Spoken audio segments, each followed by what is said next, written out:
ಎಲ್ಲ ನಾಡಿನ ಎಲ್ಲ ಸಂತೃಪ್ತರೆ. ಇವತ್ತು ಬಹಳ ವಿಷಾದದ ಸಂಗತಿ. ನಿಮ್ಮೆಲ್ಲರ ನೆಚ್ಚಿನ ನಾಯಕರು, ಎಲ್ಲರ ಆದರಣೀಯರು ಆಗಿರುವಂಥ ಲೋಕನಾಯಕ ಭೀಮಣ್ಣ ಖಂಡ್ರೆಯವರು ಈಗ 10:50 ಗಂಟೆಗೆ ಅವರು ಲಿಂಗೈಕ್ಯರಾಗಿದ್ದಾರೆ. ಅವರ ಸಂಸ್ಕಾರ ನಾಳೆ ಸಾಯಂಕಾಲ ಅಂದರೆ ನಾಳೆ 17 ಜನವರಿ ಸಾಯಂಕಾಲ 5 ಗಂಟೆಗೆ ಅವರ ವಿಧಿವಿಧಾನ ಸಂಸ್ಕಾರ ನಡೀತಾ ಇದೆ. ಸರ್ಕಾರದ ಗೌರವದೊಂದಿಗೆ ಅದಕ್ಕೆ ಅವರು ಜಾತ್ಯತೀತವಾಗಿ ನಾಡಿನ ಎಲ್ಲರ ಪ್ರೀತಿಗೆ ಪಾತ್ರರಾಗಿದ್ದರು.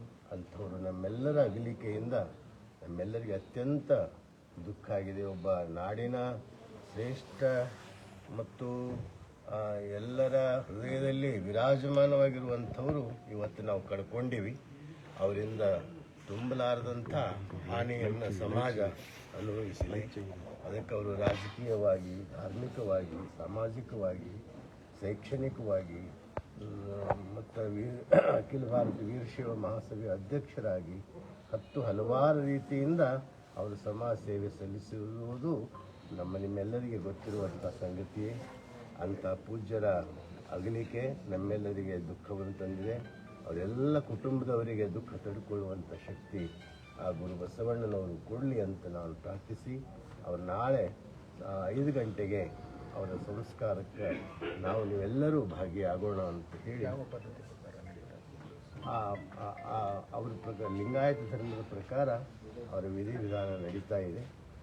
ಅದಕ್ಕೆ ಆ ಎಲ್ಲ ಪೂಜ್ಯರ ನೇತೃತ್ವದಲ್ಲಿ ಲಿಂಗಾಯತ ಧರ್ಮದ ಪ್ರಕಾರ ಅವರು ವಿಧಿವಿಧಾನ ನಡೀತಾ ಇದೆ. ತಾವೆಲ್ಲರೂ ಈಗ ಮಠದ ಜೊತೆಗೆ ಅವಿನಾಭಾವ ಶಿಕ್ಷಣ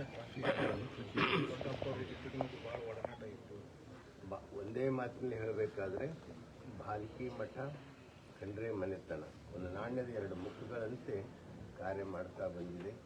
ಅವರು ಪ್ರತಿಯೊಂದು ಕಾರ್ಯದಲ್ಲಿ ಚನ್ನಬಸವ ಪಟ್ಟದೇವರ ಒಂದು ಸಂಕಲ್ಪಕ್ಕೆ ಅವರು ಎಡಗೈಯಾಗಿ ಬಲಗೈಯಾಗಿ ಅವರು ದುಡಿದಿದ್ದಾರೆ.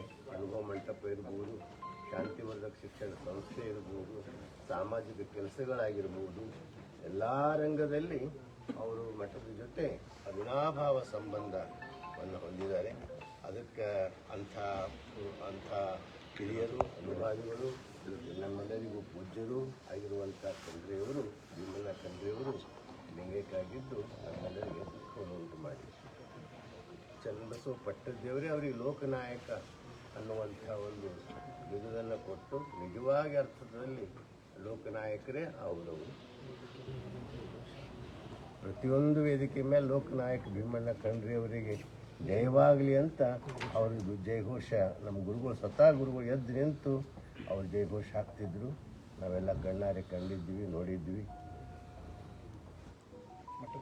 ಅಪಾರ ನಷ್ಟ ಆಗಿದೆ. ಹೌದೌದು, ಎಲ್ಲ ಮಠಕ್ಕೂ ಆಗಿದೆ, ನಾಡಿಗೂ ಆಗಿದೆ, ಧರ್ಮಕ್ಕೂ ಆಗಿದೆ. ಎಲ್ಲ ರಂಗದಲ್ಲಿ ಅವ್ರಿಗೆ ನಮ್ಗೆ ಅಪಾರ ನಷ್ಟ, ಸಮಾಜಕ್ಕೂ ನಷ್ಟ ಆಗಿದೆ. ಅಂಥ ನಷ್ಟ ಆಗಿದೆ. ಅದು ನಮ್ಮ ನಾಡಿಗೆ ನಾಡೇ ದುಃಖ ಸಂತಾಪದಲ್ಲಿ ಇದೆ. ಆದ್ದರಿಂದ ಅಂಥ ಖಂಡ್ರೆಯವರ ಆತ್ಮಕ್ಕೆ ಶಾಂತಿ ಸಿಗಲಿ ಅಂತ ನಾನು ಪ್ರಾರ್ಥಿಸ್ತಾ ಇದ್ದೇನೆ.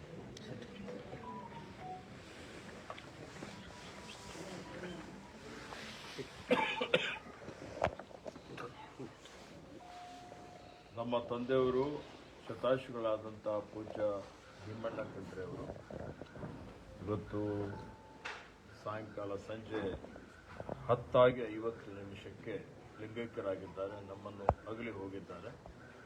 15 ದಿವಸಗಳಿಂದ ಅವರ ಅನಾರೋಗ್ಯದಿಂದ ಬಳಲ್ತಾ ಇದ್ದು, ಇವತ್ತು ಅವರ ಆರೋಗ್ಯದಲ್ಲಿ ಚೇತರಿಕೆ ಕಾಣಿಸ್ಕೊಳ್ತಾ ಇತ್ತು. ಅವರು ಮತ್ತೆ ಚೇತರಿಸ್ಕೊಳ್ತಾರೆ, ನಮ್ಮ ಮಧ್ಯದಲ್ಲಿ ಇರ್ತಾರೆ ಅನ್ನುವಂಥದ್ದು ನಮ್ಮೆಲ್ಲರಿಗೆ ಒಂಥರ ವಿಶ್ವಾಸ ಇತ್ತು. 102 ವರ್ಷಗಳ ಸಾರ್ಥಕ ಬದುಕನ್ನು ಅವರು ಬದುಕಿದ್ದಾರೆ. ಅವರು ಅನಾರೋಗ್ಯ ಇದ್ದಂಥ ಸಂದರ್ಭದಲ್ಲಿ ಸಾವಿರಾರು ಜನ ಇವತ್ತು ಅವರಿಗಾಗಿ ಪ್ರಾರ್ಥನೆ ಮಾಡಿದ್ದಾರೆ, ಅವರಿಗಾಗಿ ಪೂಜೆ ಸಲ್ಲಿಸಿದ್ದಾರೆ. ಸುಮಾರು ಎಲ್ಲ ಮಠಾಧೀಶರು, ಪೂಜ್ಯರು, ಇಡೀ ರಾಜ್ಯದಾದ್ಯಂತ ಇರುವಂಥ ಬ್ಯಾಂಗ್ಳೂರು, ಬೇರೆ ಬೇರೆ ಕಡೆಯಿಂದ ಸಹಿತ ಇವತ್ತು ಪೂಜ್ಯರು ಬಸಲಿಂಗಪಟ್ಟದೇವರು, ಪೂಜ್ಯ ರಂಭಾಪುರಿ ಶ್ರೀಗಳು, ಕೇದಾರ ಶ್ರೀಗಳು, ತಿಂಗಾಲೇಶ್ವರ ಶ್ರೀಗಳು, ಮಾತಂಬರಾಜ ಶ್ರೀಗಳು, ಹುಲ್ಸೂರು ಶ್ರೀಗಳು, ಅರ್ಕೂಡು ಶ್ರೀಗಳು, ಹುಬ್ಬಳ್ಳಿ 3000 ಮಠ ಶ್ರೀಗಳು, ಇಲ್ಕಲ್ ಶ್ರೀಗಳು, ಹೀಗಾಗಿ ಸ್ಥಳೀಯ ಎಲ್ಲ ಶ್ರೀಗಳ ಒಂದು ಹಾರೈಕೆ, ಅವ್ರದ್ದೆಲ್ಲರ ಒಂದು ಆಸೆ. ಯಾಕೆಂದರೆ ಅವರೆಲ್ಲರ ಒಂದು ಆಶೀರ್ವಾದ. ಇವತ್ತು ಅವರು ಖುದ್ದಾಗಿ ಸ್ವಯಂ ಇಚ್ಛೆಯಿಂದ ಅವ್ರ ಜೊತೆಯಲ್ಲಿ ಸಾವಿರಾರು ಜನ ಅವರ ಅಭಿಮಾನಿಗಳು ಸ್ವಯಂ ಇಚ್ಛೆಯಿಂದ ಬಂದು ಅವರಿಗೆ ಇವತ್ತು ಅವರ ಆರೋಗ್ಯ ವಿಚಾರಣೆ ಮಾಡಿ ಬಹಳಷ್ಟು ಅವ್ರ ಬಗ್ಗೆ ವಿಶೇಷವಾಗಿ ಅವರು ಮಾತನಾಡಿ ಹೋಗಿದ್ದು ಎಲ್ಲರ ನಮ್ಮ ಪರಿವಾರದವರೆಲ್ಲರೂ ಮರೀಲಿಕ್ಕೆ ಸಾಧ್ಯ ಇಲ್ಲ. ಖಂಡ್ರೆ ಪರಿವಾರದ ವತಿಯಿಂದ ಇವತ್ತು ನಾನಿದ್ದೇನೆ, ನಮ್ಮ ತಮ್ಮನಾದಂಥ ಅಮರ್ ಖಂಡ್ರೆಯವರಿದ್ದಾರೆ, ನನ್ನ ಮಗನಾದಂಥ ಗುರುಪ್ರಸಾದ್ ಖಂಡ್ರೆ ಅವರು, ಸಂಸದರಾದಂಥ ಸಾಗರ್ ಖಂಡ್ರೆ ಅವರು, ಲಿಂಗು ಖಂಡ್ರೆ ಅವರು, ಇತರ ಎಲ್ಲ ನಮ್ಮ ಖಂಡ್ರೆ ಪರಿವಾರದ ಎಲ್ಲ ನಮ್ಮ ಅಕ್ಕ ತಂಗಿ ಅವಂತರು ಎಲ್ಲರೂ ಇವತ್ತು ಇಡೀ ಸಮಾಜಕ್ಕೆ, ಇಡೀ ಮಠಾಧೀಶರಿಗೆ, ಇಡೀ ಎಲ್ಲ ಅವರ ಅಭಿಮಾನಿಗಳಿಗೆ ಚಿರಋಣಿಯಾಗಿದ್ದೇವೆ. ಅವರಿಗೆ ನಮ್ಮ ಕೃತಜ್ಞತೆಗಳನ್ನು ಸಲ್ಲಿಸ್ತಾ ಇದ್ದೇವೆ. ನಾಳೆ ಸಾಯಂಕಾಲ 5 ಗಂಟೆಗೆ ಪಾಲ್ಕಿಯಲ್ಲಿ ಶಾಂತಿಧಾಮ ನಮ್ಮ ತಾಯಿಯವರ ಸಮಾಧಿಯ ಪಕ್ಕದಲ್ಲಿ ಇವತ್ತು ನಮ್ಮ ತಂದೆಯವರಾದ ಪೂಜ್ಯ ಭೀಮಣ್ಣ ಖಂಡ್ರೆ ಅವರ ಅಂತ್ಯಕ್ರಿಯೆ ಇವತ್ತು ಆಗೋದಿದೆ. ನಾಳೆ 5 ಗಂಟೆಗೆ ಅಂತ ಹೇಳಿ ನಾನು ಅವರ ಅಭಿಮಾನಿಗಳಿಗೆ ಹೇಳಲಿಕ್ಕೆ ಬಯಸ್ತೇನೆ. ಅವರೆಲ್ಲ ಅಭಿಮಾನಿ ಹಿರಿಯ ಮುಖಂಡರು ಬರ್ತಾರೆ. CM ಬರ್ಬೋದು. ನೋಡಿ, ನಮ್ಮ ತಂದೆಯವರೇ ನನಗೆ ರೋಲ್ ಮಾಡೆಲ್. ಇವತ್ತು ನಾನು ಈ ಒಂದು ಮಟ್ಟಕ್ಕೆ ಬೆಳೆದಿದ್ದೇನೆ. ಸಚಿವನಾಗಿ ಸೇವೆ ಮಾಡ್ತಾ ಇದ್ದೇನೆ, 4 ಸಲ ಶಾಸಕನಾಗಿ ಸೇವೆ ಮಾಡಿದ್ದೇನೆ. ಇವತ್ತು ಅಂತ ಹೇಳಿದರೆ ಅವರು ನಮಗೆ ಬಾಲ್ಯದಿಂದಲೇ ಒಬ್ಬ ಹೋರಾಟಗಾರ.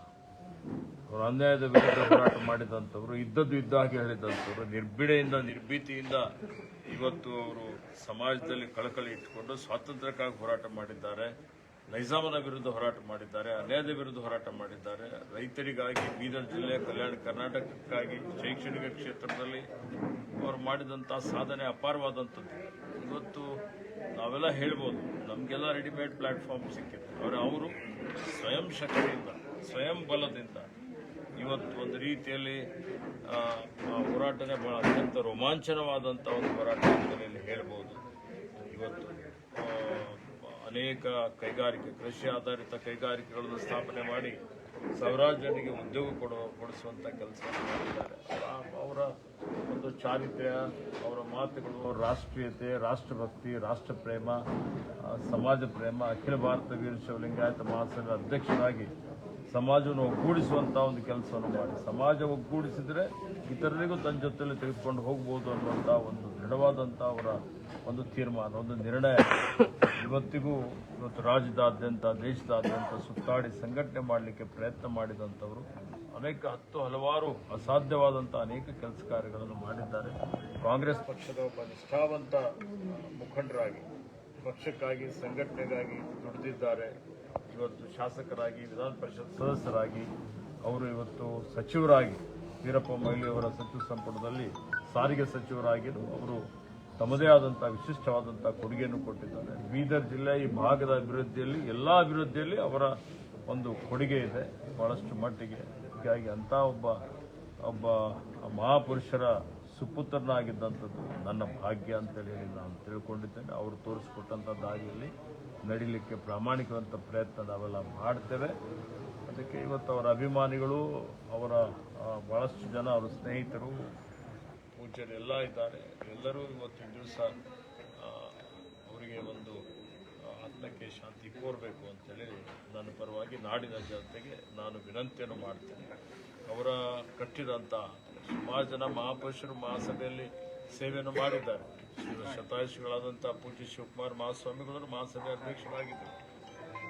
ಇವರು ಸುಮಾರು ಲಕ್ಷಾಂತರ ಸದಸ್ಯತ್ವವನ್ನು ರಚನೆ ಮಾಡಿ ಗುರುವಿರಕ್ತರನ್ನು ಒಗ್ಗೂಡಿಸುವಂಥದ್ದು, ಇವತ್ತು ಸಮಾಜವನ್ನು ಮುನ್ನಡೆಸುವಂಥದ್ದು, ಸಂಕಷ್ಟ ಬಂದಂಥ ಸಂದರ್ಭದಲ್ಲಿ ಇವತ್ತು ಎಲ್ಲರೂ ಸೇರಿ ಅನೇಕ ರೀತಿಯ ಕೆಲಸ ಕಾರ್ಯಗಳನ್ನು ಮಾಡಿದಂಥದ್ದು ಇವತ್ತು ಇಡೀ ನಾಡಿನ ಜನತೆ ಎಲ್ಲರಿಗೆ ಗೊತ್ತಿದ್ದಂಥ ವಿಷಯವಾಗಿದೆ.